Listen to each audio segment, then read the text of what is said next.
Halo, selamat sore. Apa kabar pemirsa TVR Parlemen dimanapun Anda berada? Berjumpa lagi dalam program TVR 17 bersama saya, Diva Rizka. Tepat pukul 17 waktu Indonesia Barat, kami hadirkan kepada Anda sejumlah informasi paling baru dan menarik seputar kinerja dan kegiatan DPR RI yang telah disajikan oleh redaksi TVR Parlemen.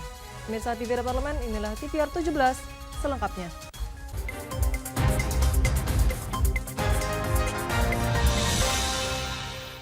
Pemirsa, Komisi 2 DPR RI menyetujui rancangan peraturan Badan Pengawas Pemilu terkait pengawasan aplikasi Sirekap sebagai alat rekapitulasi hasil penghitungan suara dan hasil penetapan hasil pemilu. Komisi 2 DPR RI menyetujui rancangan peraturan Badan Pengawas Pemilu terkait pengawasan rekapitulasi hasil perhitungan suara dan penetapan hasil pemilihan umum. Ketua Komisi 2 DPR RI Ahmad Doli Kurnia Tanjung menyampaikan, peraturan terkait pemilu sudah cukup lengkap, mulai dari peraturan undang-undang hingga peraturan teknis. Namun, Ahmad Doli mengungkapkan, perlunya antisipasi pengawasan terhadap Sirekap yang belakangan menjadi perhatian publik. Ahmad Doli meminta KPU untuk berhati-hati dalam menerbitkan hasil hitungan suara melalui alat bantu aplikasi Sirekap. Ia menegaskan, hasil pemilu yang resmi tetap dihitung dengan cara manual. Jadi alhamdulillah kita sudah punya aturan yang cukup lengkap tentang pemilu, baik itu mulai dari undang-undang sampai ke peraturan teknisnya. Jadi ini adalah peraturan terakhir teknis ya kita bahas. Nah tentu ini juga penting ya, karena ini kan menyangkut soal pengawasan rekapitulasi dan kemudian penetapan. Nah tadi ada beberapa isu yang mencuat, misalnya soal Sirekap ya. Nah tentu kita kembali ingin menegaskan bahwa Sirekap ini kan alat bantu, tentu sangat harus hati-hati ya, khususnya KPU untuk kemudian menerbitkannya, karena bagaimanapun kan hasil yang akan ditetapkan itu adalah berdasarkan penghitungan secara manual gitu. Dalam rapat tersebut, Komisi 2 juga menyetujui rancangan Perbawaslu terkait pengawasan penetapan pasangan calon terpilih dan penetapan perolehan kursi. Helmi dan Temi, TVR Parlemen melaporkan. Badan Keahlian Sekretariat Jenderal DPR RI melakukan pendalaman rencana pembangunan jangka panjang nasional periode 2025 hingga 2045 dengan 2 sekolah tinggi di Nusa Tenggara Barat.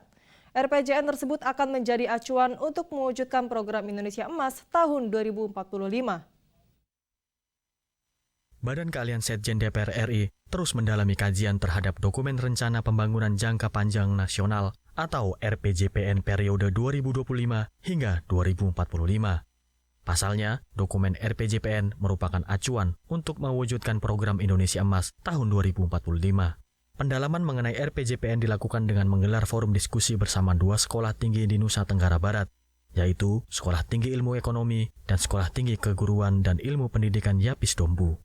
Kepala Badan Keahlian DPR RI Innocentio Samsul mengingatkan kepada generasi muda dan para tenaga pendidik mengenai pentingnya dokumen RPJPN, khususnya dalam mencapai visi kesejahteraan negara Indonesia yang berpendapatan tinggi.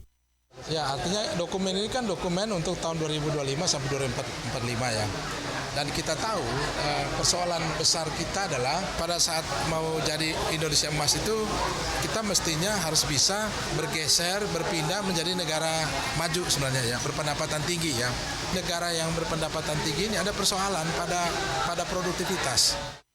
Ketua STIE sekaligus PLT STKIP Yapis Dompu Dodo Kurniawan merespon positif kegiatan forum group discussion ini. Pasalnya, rencana pembangunan jangka panjang nasional sangat berkaitan dengan peran kampus dalam mencetak generasi unggul di Indonesia. Maka kolaborasi antara kampus dengan badan keahlian dan badan legislatif itu menjadi sangat penting. Karena di sisi lain DPR merancang undang-undang, di satu sisi kampus adalah mencetak mahasiswa atau generasi emas tadi itu. Dari Nusa Tenggara Barat, Kristio Handoko, TVR Parlemen melaporkan. Dalam sosialisasi Kitab Undang-Undang Hukum Pidana atau KUHP di Pandeglang, Banten, Pusat Perancangan Undang-Undang DPR RI bersama anggota Komisi 3 DPR RI menyampaikan perubahan KUHP melalui Undang-Undang Nomor 1 Tahun 2023 merupakan langkah positif bagi negara Indonesia.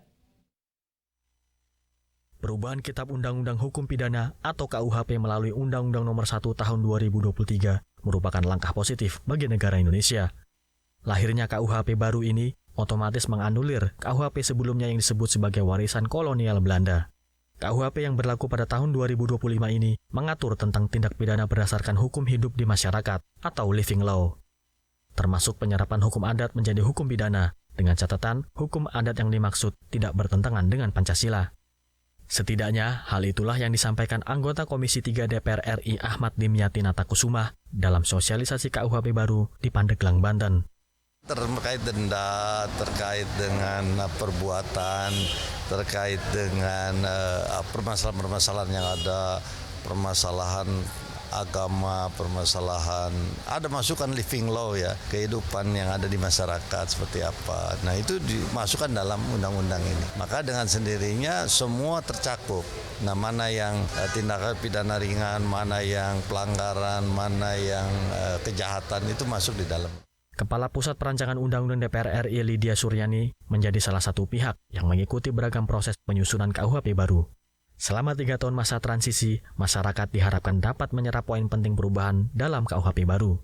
Tentunya perlu diketahui oleh masyarakat luas apa sih sebetulnya tindak pidana yang diatur di dalam KUHP sehingga masyarakat juga bisa menjaga dirinya supaya tidak melanggar ketentuan-ketentuan yang sebetulnya sudah ada pelarangannya.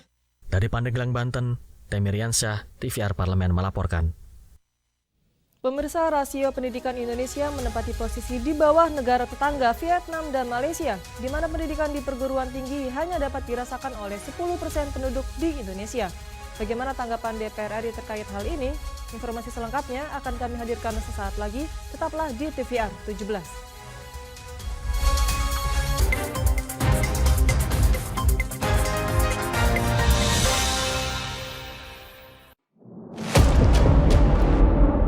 Sini ditambang. Konflik yang terjadi, Warga sini tidak mengizinkan. masalah yang tersisihkan menjadi kesenjangan sosial. Ya namanya rakyat kecil gak bisa apa-apa, mau komplain juga gak didengar. Sebab apa? Itu menyangkut isi perut kami semua. Bagaimana memutus keterbatasan untuk didengar? Jadi kalau misalnya masyarakat sudah merasa tidak lagi ada yang memperjuangkan aspirasinya, maka masyarakat memang sangat berhak untuk meminta dewan yang mewakili mereka di parlemen. Kami menyusuri batas-batas peristiwa, mengurai berbagai polemik yang terjadi, meluruhkan suara-suara marginal, menjadi nyata dalam setiap aspirasi, melaksanakan tugasnya sebagai wakil rakyat. Saksikan Aksi Dewan setiap hari Senin dan Rabu pukul 10.30 waktu Indonesia Barat hanya di TVR Parlemen.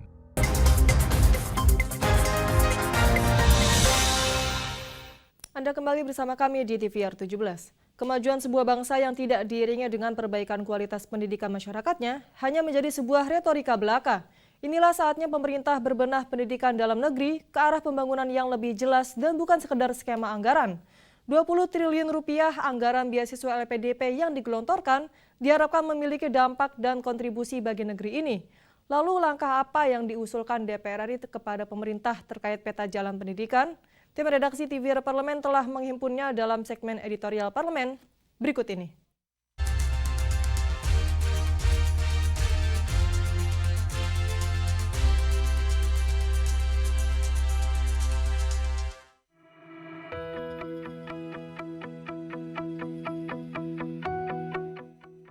Rasio pendidikan tinggi di Indonesia terhitung masih rendah dibanding negara tetangga seperti Vietnam dan Malaysia.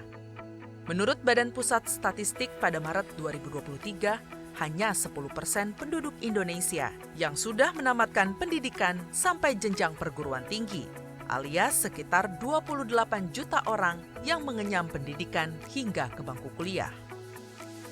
Namun hitungan itu belum spesifik, mengukur jumlah penduduk yang berkuliah hingga ke jenjang S2 dan S3. Padahal pendidikan tinggi S2 dan S3 merupakan poin penting sebagai barometer kemajuan bangsa.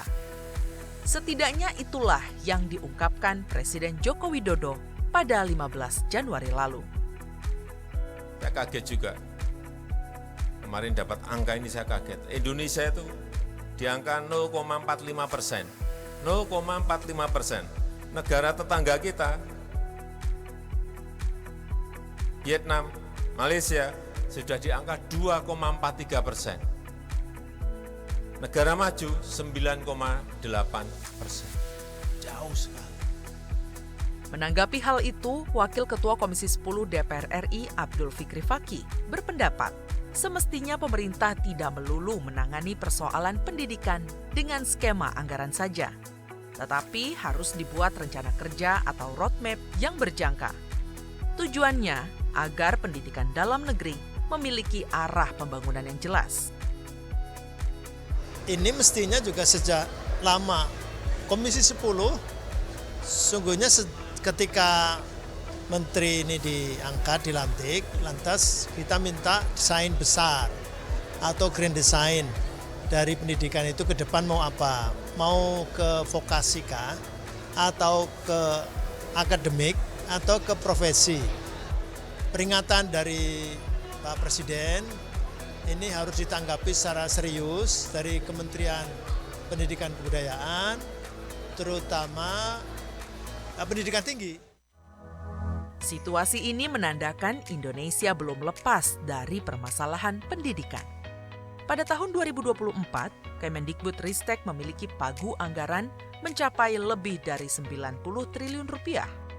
Anggota Komisi 10 DPR RI Fahmi Alaidrus meminta pemerintah untuk memaksimalkan anggaran itu untuk membuat program kerja berkelanjutan termasuk mengakomodir kebutuhan riset. Kalau kita bicara pendidikan, mulai dari PAUD sampai S3, itu pemerintah harus punya roadmap yang jelas. Pemerintah harus punya rencana strategis yang jelas, termasuk kepastian terhadap anggaran. Sekarang kan Kementerian Pendidikan Nasional itu sudah dibekali dengan 90 triliun lebih. Ya. Seharusnya itu benar-benar bisa memastikan bahwa anggaran di pendidikan tinggi, termasuk di dalamnya ada pembiayaan riset, itu benar-benar bisa diafirmasi. Banyaknya lulusan sarjana dengan gelar S2 dan S3 akan percuma jika hanya sekedar jumlah yang tidak terkelola. Oleh karenanya, dorongan pembuatan peta jalan berulang kali disampaikan kepada pemerintah, utamanya tata kelola bagi mereka yang mengecap pendidikan melalui jalur beasiswa.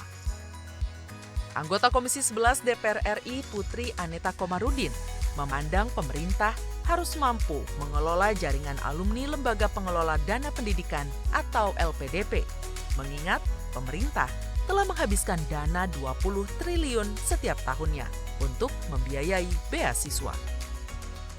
Harapkan di sini adalah dengan semakin banyaknya alumni LPDP akan lebih rapih juga pengelolaan alumninya, dan tentunya kita bisa memastikan bahwa orang-orang ini bisa berkontribusi lagi kepada pembangunan Indonesia. Apalagi kalau kita mau menuju Indonesia Maju 2045, bidang riset dan teknologi ini menjadi salah satu fokus kita, pengembangan sumber daya manusia. Jadi harapannya tentu Kementerian Keuangan dan LPDP bisa memenuhi apa yang menjadi harapan kita di Komisi 11 ini. Program beasiswa sejatinya memiliki nilai manfaat yang tinggi bagi calon mahasiswa berprestasi atau dengan kemampuan ekonomi terbatas. Namun di saat yang sama, pemerintah juga perlu mengarahkan lulusan beasiswa agar dapat berkontribusi pada kemajuan negara. Semua itu bisa terwujud jika pemerintah memiliki peta jalan yang jelas dengan mengembangkan pendidikan di Indonesia.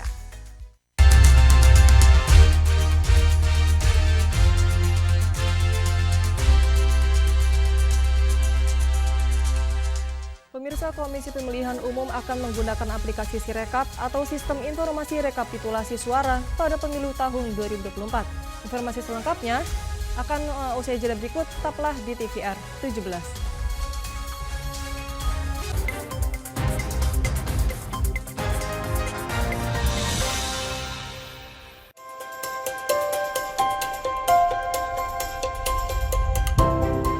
Pertama dalam sejarah Indonesia, tahun 2024 kita mengadakan pemilu serentak, legislatif dan eksekutif baik di tingkat pusat maupun daerah. Catat waktunya, Rabu 14 Februari 2024. Untuk pemilihan legislatif, Anda akan memilih anggota DPD, anggota DPR, anggota DPRD Provinsi, dan anggota DPRD Kabupaten atau Kota. Selain pemilu legislatif, Anda juga akan memilih presiden dan wakil presiden loh pemirsa. Di bulan November, tepatnya Rabu, 27 November 2024, juga akan diadakan pemilihan kepala daerah atau pilkada serentak. Dalam pilkada nanti, Anda akan memilih gubernur dan wakil gubernur, bupati dan wakil bupati, serta wali kota dan wakil wali kota. Nah, pemirsa sudah tahu kan waktunya? Kini saatnya Anda untuk mempersiapkan diri. Kenali calon-calon wakil rakyat dan pemimpin Anda dengan baik.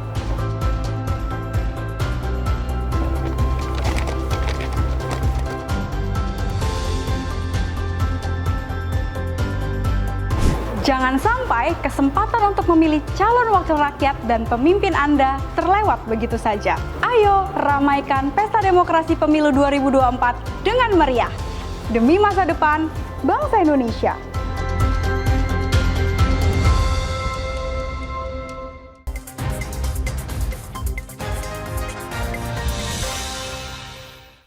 Anda kembali di TVR 17. Anggota Komisi 2 DPR RI, Ibnu Mahmud Milaludin, mengatakan perlu ada simulasi terkait stres tes dan antisipasi jika ada kendala teknis saat penggunaan Sirekap nantinya. Selengkapnya berikut liputan rekan kami, Nazia Sudirja, yang ada di Komisi 2 DPR RI. Baik pemirsa TVR Parlemen dimanapun Anda berada, seperti yang kita ketahui bahwa pemilu akan segera dilaksanakan tepatnya pada tanggal 14 Februari 2024. Dan pemirsa, pemilu ini merupakan cerminan dari demokrasi yang mana apabila terdapat kesalahan, itu akan menodai seluruh proses demokrasi yang telah kita lakukan. Dan pemirsa, Komisi 2 DPR RI telah melakukan rapat dengar pendapat dengan KPU. Dan di sini KPU menyatakan bahwa akan menggunakan sebuah aplikasi untuk membantu dalam proses pemilu nanti, yakni aplikasi Sistem Informasi Rekapitulasi Suara atau Sirekap pemirsa. Dan oleh karena itu pemirsa, kita akan langsung mendengarkan pernyataan dari anggota Komisi 2 DPR RI, yakni Ibnu Mahmud Milaludin dari fraksi PAN terkait dengan tanggapannya mengenai sistem Sirekap tersebut. Dan berikut cuplikannya. Saya hanya menyampaikan bahwa menekankan pemilu ini walaupun hal yang sangat teknis, tapi ini adalah mahkota demokrasi. Jadi kalau ada terjadi hal-hal yang tidak kita inginkan, saya yakin ini akan menodai seluruh proses demokrasi yang kita lakukan. Jadi saya sangat berharap bahwa aplikasi terutama Sirekap yang mau kita pakai nanti itu betul-betul teruji. Kalau perlu Ketua, saya pengen seminggu sebelum kita melakukan pemilihan umum, di sini kita ingin tahu stres tesnya itu kayak apa, sehingga betul-betul reliable, betul-betul sempurna, betul-betul dapat dihandalkan. Jadi Ketua, kenapa saya mengatakan begini? Karena sebelumnya ini kita terlibat partai politik ini kan dengan berbagai macam ini. Ada silon, ada sipol itu, sipol, kemudian terakhir KDK. Nah, ini kan saya yakin hampir semua kita memahami ini ada banyak persoalan, tetapi persoalan ini dapat kita isolasi karena masih berada di antara KPU, Bawaslu dan peserta pemilu gitu. Nah, kalau sudah Sirekap ini kan sudah publik. Sudah semuanya tahu gitu. Publik, rakyat itu tidak akan berpikirnya akan panjang bahwa yang namanya Sirekap atau dulu namanya situng yang problem itu itu hanya alat bantu. Mereka tidak akan berpikir begitu. Wah, ini problem, ini jadi masalah. Jadi hal-hal yang sebenarnya tidak perlu kita bahas, tidak perlu terjadi karena hal-hal kecil, hal-hal teknis yang tidak diantisipasi. Saya sama Pak Afif ini dulu ada kata-kata yang masih diingat sampai saat ini. The devil is in detail. Itu. Tolong betul, saya berharap betul. Saya senang bahwa ada pemakaian sirekap ini, walaupun nanti ini disebutnya alat bantu ya, tetapi tolong betul walaupun alat bantu harus sempurna, nggak boleh ada salah. Dan pemirsa, itu tadi tanggapan yang disampaikan oleh Ibnu Mahmud Bilaludin, anggota Komisi 2 DPR RI terkait dengan aplikasi Sirekap ini. Tadi juga disampaikan oleh Pak Ibnu Mahmud ini terkait dengan aplikasi Sirekap bahwa aplikasi Sirekap ini hanyalah alat bantu rekapitulasi suara pada pemilu nanti pemirsa, bukan alat utama yang dijadikan patokan untuk mendapatkan hasil dari pemilu. Dan tadi juga disampaikan bahwa meskipun Sirekap ini adalah alat bantu, Ibnu Mahmud menyampaikan bahwa KPU tetap harus memastikan Sirekap ini dapat berguna dengan baik. Maka dia menyarankan adanya stress test ataupun simulasi terkait dengan penggunaan dari alat Sirekap ini pemirsa. Dan demikian yang dapat saya laporkan, saya Nazia Sudirja kembali ke studio. Selanjutnya pemirsa, apa saja yang menjadi topik perbincangan di media online nasional hari ini? Usai jeda, tetaplah di TVR 17.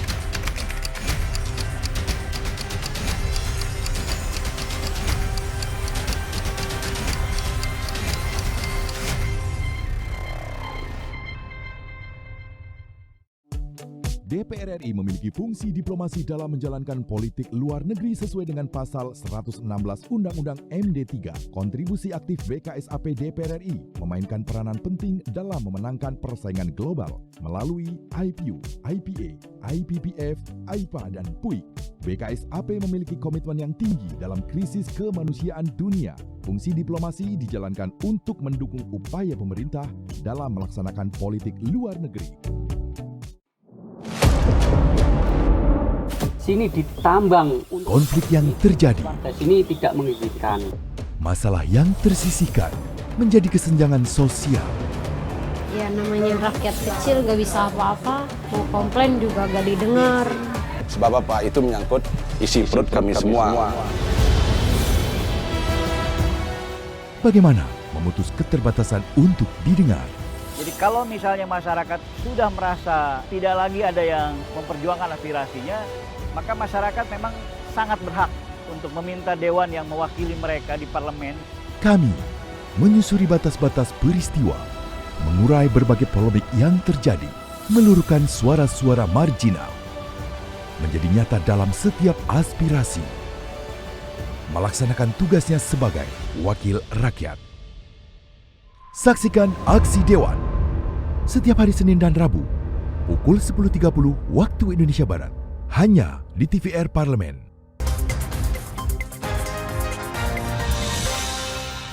Kembali di TVR 17, pemirsa TVR Parlemen, kali ini kita masuk ke segmen media online nasional. Mari kita simak isu apa saja yang menjadi sorotan media, serta tanggapan dari sejumlah anggota Dewan bersama rekan kami, Zia Ulbar.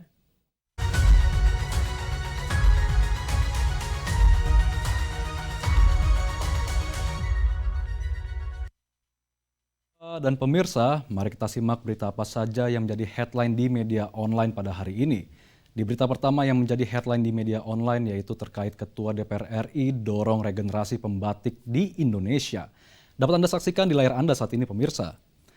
Di sini Ketua DPR RI Dr. Honoris Causa Puan Maharani bersama sejumlah anggota DPR meninjau Galeri Batik Hadi Prianto di Banyumas, Jawa Tengah yang sudah ada sejak tahun 1957 dan merupakan salah satu batik yang memiliki banyak sejarah. Dalam kunjungan ini, Puan terkesan dengan rumah batik Hadi Prianto yang memiliki mesin pintal untuk membuat bahan batik dengan 3.600 benang yang saat ini dikelola oleh keturunan ketiga. Sebagaimana diketahui, batik merupakan ikon Indonesia dan sudah menjadi warisan budaya tak benda UNESCO. Terkait hal ini, Puan dorong adanya regenerasi para pembatik sehingga karya budaya ini dapat terus dilestarikan.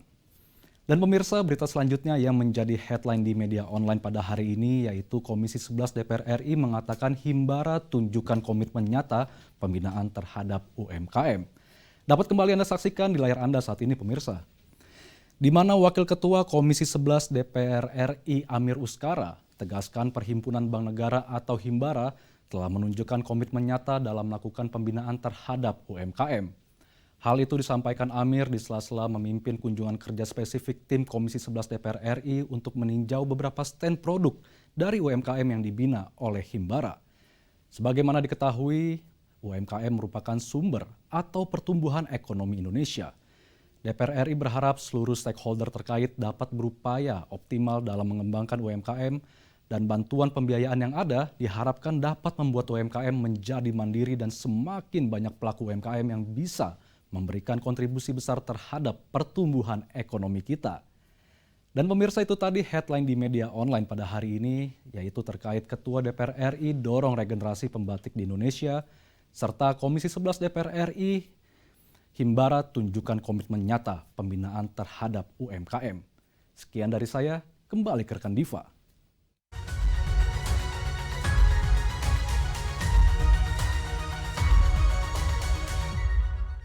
Baik, terima kasih rekan Zia yang telah menyampaikan sejumlah update sorotan dari media online nasional pada hari ini. Segmen media online tadi sekaligus menutup program TVR 17 edisi sore hari ini. Saya Diva Rizka beserta seluruh kru TVR Parlemen yang bertugas mengucapkan terima kasih dan pamit undur diri dari hadapan Anda. TVR Parlemen, referensi Indonesia.